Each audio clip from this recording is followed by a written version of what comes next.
I left China when I was 4. My dad's family is from Beijing, so that's where I was before that age. And then after that, we lived in Germany for a while, in France, in the US, and in Canada.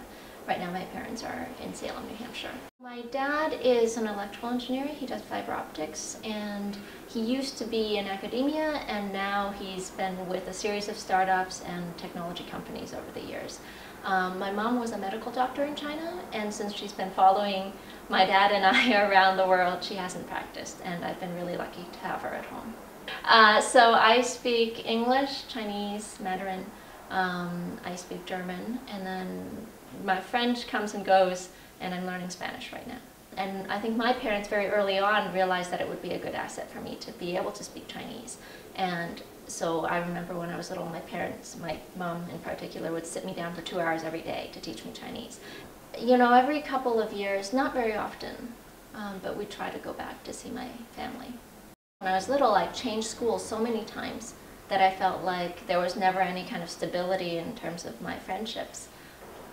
I think it's not so much pressure, but sometimes, you know, you feel like you don't have a root. I sort of am composed of lots of different cultures, but there's no one culture that I feel like, yes, I know this culture inside and out, and I can really associate myself with that culture.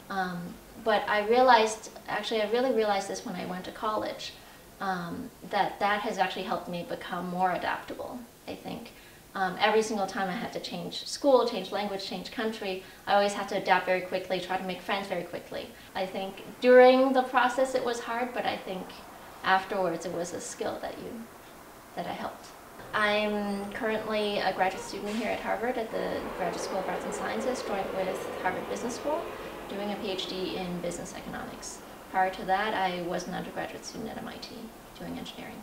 I sort of had this idea that I wanted to do something related to policy, and I thought economics would be the thing to do. And so that's how I ended up here.